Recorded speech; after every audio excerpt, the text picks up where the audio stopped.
I see you a minute? Please.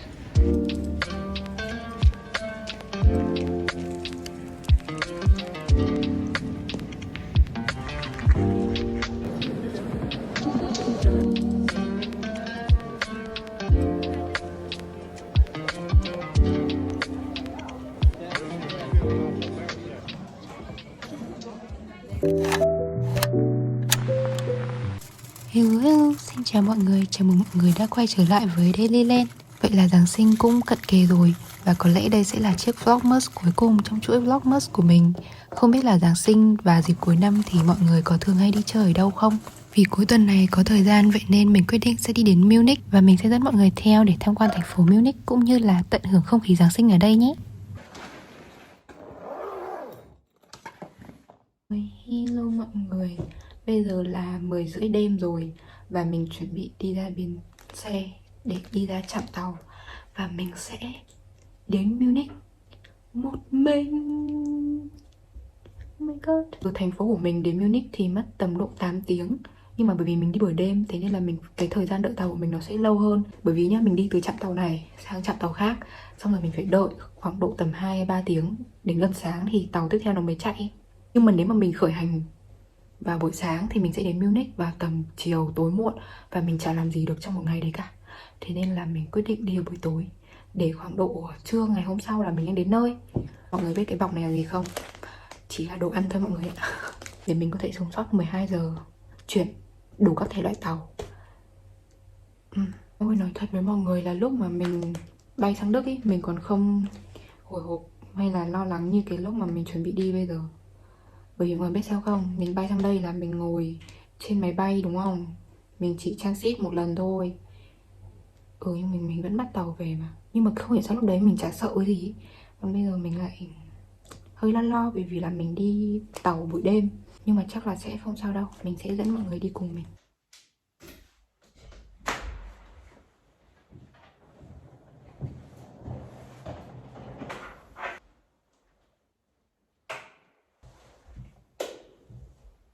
Bây giờ thì tôi đang đi bộ ra bến xe buýt và tàu của tôi sẽ chạy lúc 11 giờ 45 nhưng mà tôi ra ga tàu lúc 11 giờ để cho chắc ăn. Và tàu nó đã đến rồi, chỉ cần lên tàu và ngồi đợi thôi. Từ thành phố của tôi sang Munich thì sẽ mất khoảng độ 12 hay 13 tiếng gì đó. Đó là bởi vì tôi đi tàu thường, còn nếu mà đi cái tàu siêu tốc ý, thì nó sẽ nhanh hơn. Nhưng mà cái vé Deutschland Ticket thì mình chỉ đi được tàu thường thôi, thế nên là tôi sẽ đi tàu thường và ngồi ngắm cảnh chill chill mười mấy tiếng. Thật ra là cũng không chill lắm đâu mọi người ạ. Mọi người phải xem đi mới biết được là tôi đã gặp những cái tình huống như thế nào. Tôi đã xuống đến nơi, bây giờ là hơn 1 giờ và tôi đang tìm chỗ để ngủ. Thật may là cái trạm tàu này nó có cái khu để ngồi mọi người ạ. Nếu không mà mình sẽ ngồi ở ngoài trời 3-4 tiếng thì chắc là mình sẽ không chịu nổi. Mặc dù là không đói lắm đâu nhưng mà buồn mồm thế nên là lại ngồi ăn. Xong rồi còn có mấy bạn này ra ăn cùng. Nhưng mà mấy cái hạt này cứng quá, mấy bạn ấy ăn không được, thế là bỏ đi. Ở cái ga này cũng có nhiều người ngồi đợi tàu, thế nên là mình thấy cũng khá yên tâm. Và cái tàu tiếp theo của mình sẽ khởi hành lúc 4 giờ 44 phút. Và mình sẽ ngồi tàu tầm hơn 1 tiếng nữa để đến trạm tiếp theo. 6 giờ sáng thì mình đã đến trạm tàu tiếp theo. Nhưng mà cái tàu này nó bị delay, mà cái tàu sau mình cần bắt nó không delay. Thế là mình bị lỡ chuyến tàu sau và cuối cùng mình phải ngồi ở đấy. Mình đã ngồi ăn bánh mì và xem mọi người chạy tàu buổi sáng. Trời ơi, ở bên này người ta chạy tàu ầm luôn ấy. Xong kiểu mình ngồi thảnh thơi bởi vì mình vừa lỡ tàu của mình rồi.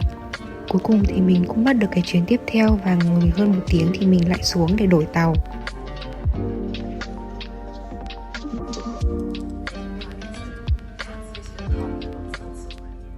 Lúc này ngồi chán quá không biết làm gì, thế là mình lôi đồ ra để make up một xíu nhìn cho nó tươi tắn hơn. Chứ trong 10 mấy tiếng vật vờ là cũng tã lắm rồi đấy. Rõ ràng là mình đã đi buổi tối để có thể đến Munich sớm hơn là vào tầm trưa ngày hôm sau. Nhưng mà bởi vì tàu delay thế nên là cuối cùng mình cũng đến Munich vào tầm độ 2 giờ chiều gì đó. Nó cũng không sớm hơn là bao so với việc là mình đi vào buổi sáng ấy. Nhưng không sao hết mọi người ạ, quan trọng là mình đã lên được cái tàu cuối cùng để đến Munich rồi. Có ai đếm được là tôi đã chuyển bao nhiêu chuyến tàu không? Trời ơi, tôi không thể nào mà xác định được nữa rồi. Sau 10 mấy tiếng vật vờ thì cuối cùng tôi cũng đã đến được cái trạm tàu của Munich rồi. Và đây, thước phim đầu tiên nhòe mờ như cái con mắt của tôi vậy. Hello mọi người, tôi đã đến rồi. Bây giờ tôi sẽ đi tìm khách sạn để check in.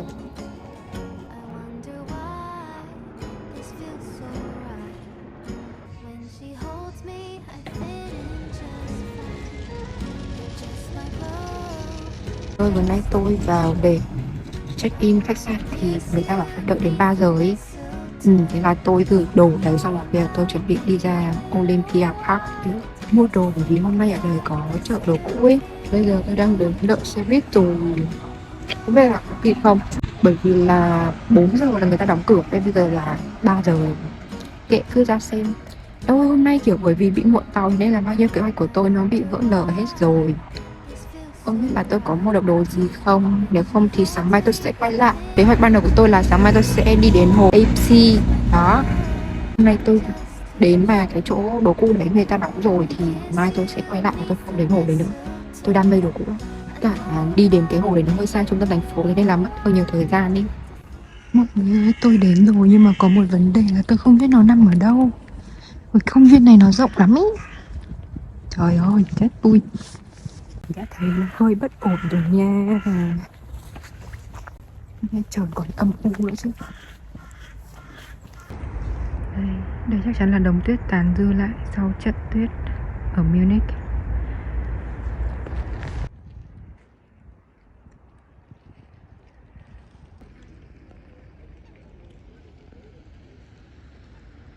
Mọi người ơi, tôi đi theo Google Maps xong nó dẫn tôi ra cái bãi đỗ xe. Không hiểu. Bực thật sự là tôi đã đi nhưng mà không thấy nó ở đâu cả. Buồn. Ôi mọi người, hình như nó ở bãi đỗ xe thật. Tại tôi xem mấy cái clip thì thấy mọi người quay toàn xe thôi. Nhưng mà lạ là bây giờ chưa đến 4 giờ mà chả thấy một cái tung tích gì của việc là đã từng bán hàng. Ít nhất là cũng phải có người dọn hàng này kia chứ. Nhưng mà tôi không thấy. Thế mai tôi có nên quay lại không? Sau một hồi lượn tới lượn lui thì tôi đã bỏ cuộc với mọi người ạ. Bây giờ là 4 giờ rồi. Và 4 giờ thì chợ Giáng sinh ở trong cái công viên này cũng mở, nên là bây giờ tôi sẽ đi ra đấy để xem có gì không. Bù đắp đất màu này đã lấp ló từ xa.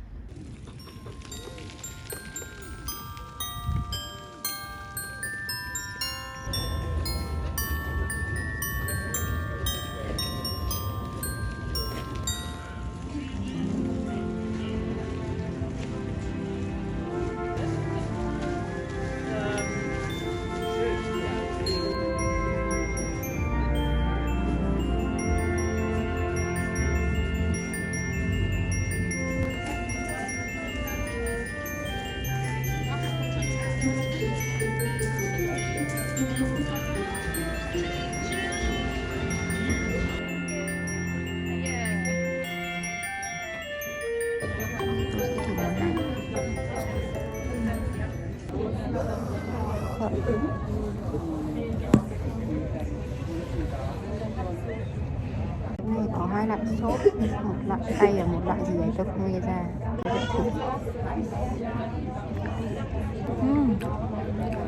Ngon phết mọi người ơi.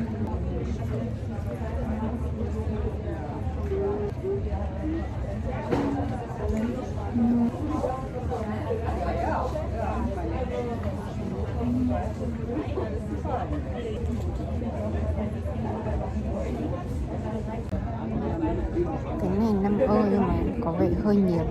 Một mình thì không ăn hết được bởi vì tôi vừa mới ăn cái mì xong.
Mọi người ơi, tôi lại vừa nhảy lên nhầm xe buýt mọi người ạ.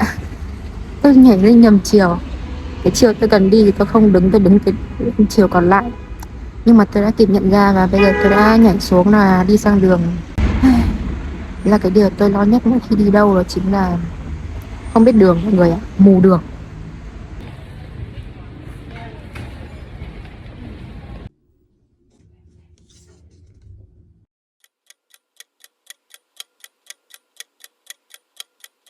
Hello mọi người, bây giờ đã là gần 8 giờ sáng ngày hôm sau rồi. Và hôm nay thì tôi đã quyết định thay đổi lịch trình của mình. Tôi sẽ đi dạo ở một vài địa điểm trong trung tâm thành phố, chứ không đi đến Hồ FC nữa.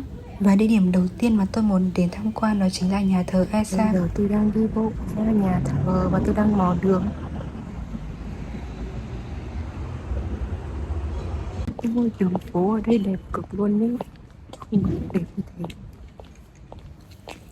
Mình có một người bạn trước đây từng sống ở Munich và bạn ấy bảo với mình là bạn ấy rất thích Munich. Thế nên là mình cũng rất mong đợi về chuyến đi lần này. Và thật sự là mình đã không thất vọng, bởi vì chỉ cần đi dạo ở xung quanh đường phố thôi mình cũng cảm nhận được là Munich quá đẹp và quá sạch luôn. Đường phố không quá là vắng vẻ mà vẫn có đủ sự tấp nập nhưng mà không bị quá ồn ào. Đặc biệt là hôm nay lúc mình đi thì thời tiết có nắng siêu đẹp. Thế nên là mình cảm thấy rất là mãn nguyện. Bên cạnh đó thì Munich cũng là một thành phố nổi tiếng với nhiều nhà thờ và bảo tàng với kiến trúc rất ấn tượng. Và lý do mà mình chọn đến tham quan nhà thờ Asam là bởi vì đây là một bảo tàng có kiến trúc Baroque nổi tiếng ở Munich. Mặc dù mình không theo đạo Thiên Chúa và không hay đến nhà thờ, nhưng mà khi mà mình có cơ hội sang đây thì mình lại muốn đi tham quan nhiều nhà thờ nhất có thể. Bởi vì là mình cảm thấy mỗi một nhà thờ bên này lại có những cái kiểu kiến trúc đặc biệt. Và mỗi một lần như thế thì mình lại có thêm một cái kiến thức mới về những phong cách kiến trúc khác nhau. Mình cảm thấy nó khá là thú vị. Sau một hồi đi quanh quanh thì cuối cùng tôi cũng đã đến được nhà thờ. Và hình như ở ngoài người ta đang tu sửa lại, thế nên là người ta căng rất nhiều phông bạt. Và hôm mình đến thì nhà thờ cũng đóng cửa và mình không thể đi vào sâu bên trong để có thể tham quan kỹ hơn, cũng như là quay cho mọi người xem được, mà chỉ có thể đứng ở bên ngoài thanh sắt và quay vào thôi. Mình phải nói thật với mọi người là ở trên video nó không thể nào mà đẹp và rõ nét như là khi mà mình thấy được ở bên ngoài. Mình không có một từ nào để có thể diễn tả được cái sự ấn tượng và nguy nga tráng lệ của cái kiến trúc này.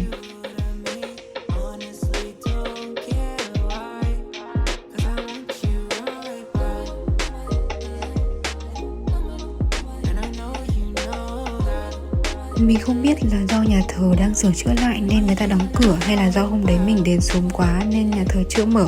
Thế nên là sau một hồi đứng đó thì mình đã đi ra ngoài và đi đến địa điểm tiếp theo. Cứ đi được khoảng độ mấy bước chân thì mình lại phải đứng lại để quay cảnh đường phố ở bên này, bởi vì nhìn đâu đâu cũng thấy đẹp ấy.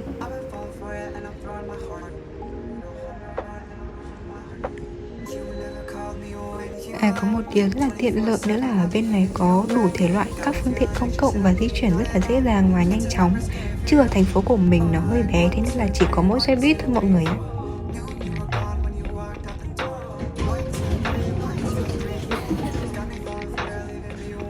Địa điểm tiếp theo mà mình đến đó chính là lâu đài Nymphenburg, một trong những lâu đài đẹp nhất thế giới. Sau khoảng độ 30 phút ngồi đúng duy nhất một chuyến tàu điện thì cuối cùng mình cũng đến nơi. Và để đi vào lâu đài thì mình sẽ đi dọc theo cái con sông này. Trời ơi, mọi người nhìn chắc là mọi người cũng thấy cái khung cảnh nên thơ hữu tình mà như ở trên phim ý.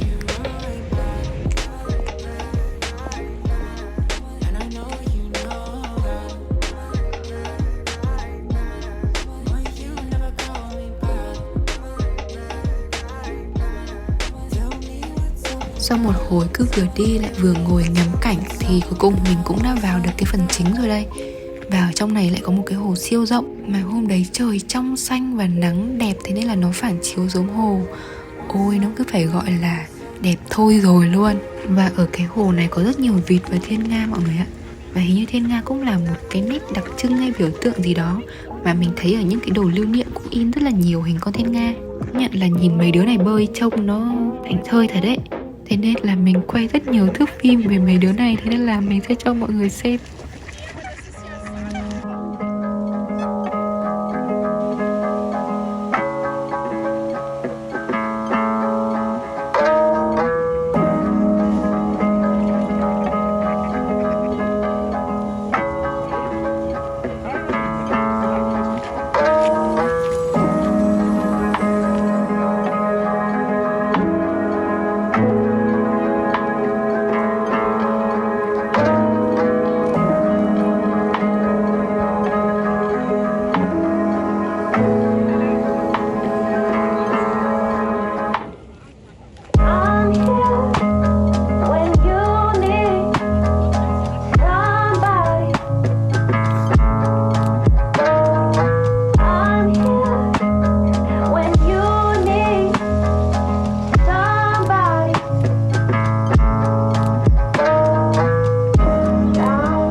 chán chê ở bên ngoài thì mình đã đi vào xếp hàng để mua vé tham quan ở bên trong. Và như mọi người có thể thấy ở đây là hành khách xếp hàng dài từ tận trong ra đến ngoài ấy. Và phía bên trong này là khu vực trưng bày đồ lưu niệm cũng như là để mọi người mua đồ lưu niệm. Và mình không được quay ở trong đó, thế nên là mình sẽ chỉ vào mua vé thôi. Và ở đây mình đã có vé rồi nè. Và giá vé là 7 euro dành cho sinh viên. Thế nên là bạn sinh viên nào đang ở Đức và có muốn đi đến đây thì nhớ mang thẻ sinh viên đi nha. Thật sự khi mà bước vào cái cung điện này thì mình không còn từ nào để nói nữa rồi mọi người ạ. Mọi người có thể thấy ở trên video là nó quá đẹp, kiểu quá sang trọng và giống y như trong những câu chuyện cổ tích ấy. Trước khi mà mình đến một nơi nào đấy thì mình luôn có thói quen lên mạng để tìm thông tin cũng như là hình ảnh về cái nơi mình sắp đến. Và nếu như mọi người có một nỗi sợ là ở trên mạng nó khác so với ngoài thực tế thì mọi người có thể yên tâm là khi mà mọi người đến những cái cung điện hay nhà thờ thì mình đảm bảo với mọi người là nó phải đẹp hơn ở trong ảnh gấp 1000 lần. Ngoài ra thì lúc mua vé mọi người có thể thuê thêm cả một cái audio để nghe giới thiệu. Nhưng mà mình thấy nếu mà mọi người có thời gian và đọc ở trên những cái bảng này thì có rất đầy đủ thông tin ấy.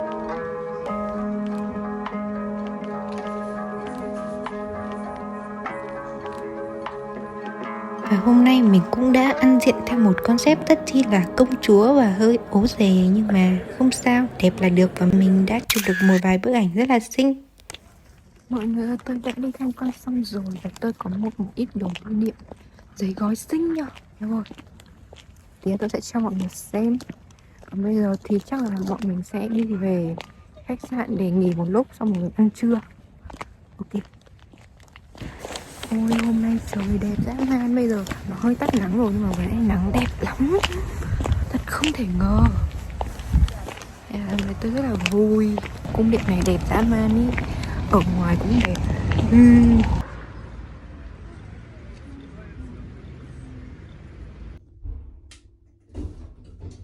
Lúc không có ai ở phòng thì tôi sẽ cho mọi người xem. Đây là căn phòng của tôi. Thì có phòng này là 6 giường nhưng mà hiện tại chỉ có 4 người ở thôi. Đây là giường của tôi này. Và bên đây có một cái tủ để đồ, nhưng mà tôi lười nhét vào nên tôi để mỗi cái vali thôi. Cửa sổ. Ôi hôm nay nắng đẹp điên đảo luôn. Ở ngoài thì không có cái view gì lắm. Ok. Ở bên cạnh cửa này thì là nhà tắm. Sạch sẽ luôn. Đó. Đây là tôi. Hello. Tôi sẽ cho mọi người xem cái đồ lưu niệm mà tôi mua. Thì ở trước sảnh ấy người ta có một chỗ trưng bày đồ lưu niệm nhưng mà người ta không cho quay ở đấy. Thế nên là tôi đã đi dạo xem thử và mua. Đây chúng mình sẽ đọc ở ngoài. Wow, xinh quá. Mê luôn. Hãy bóc cẩn thận. Mua có 2 món thôi mọi người. Nhiều đồ xinh lắm nhưng mà nó hơi đắt. Đó, đầu tiên mọi người đoán đây là cái gì? Là một chiếc gương. Tân tân. Xinh nhỏ, nhìn họa tiết của nó này.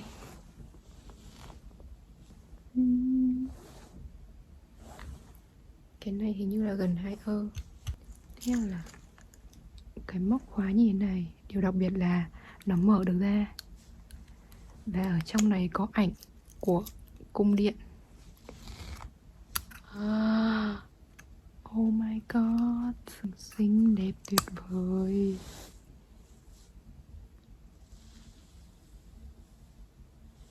Đằng sau này còn có cả thông tin của ảnh đấy này. Wow, tuyệt vời.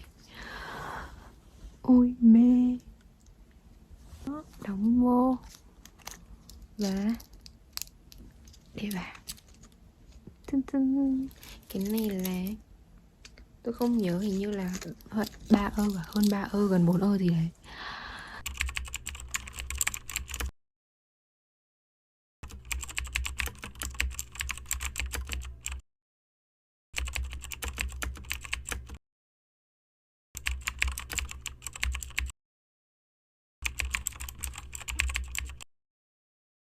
Nếu mà cái video này lên thì tôi nghĩ là chắc là cũng đến Giáng sinh rồi. Thế nên tôi chúc mọi người một mùa Giáng sinh an lành. Và đừng quên bấm like và subscribe kênh của tôi cũng như là IG của tôi. Tôi sẽ update cho mọi người thật là nhiều. Còn bây giờ thì bye bye. Hẹn gặp lại mọi người trong vlog lần sau. Bye bye.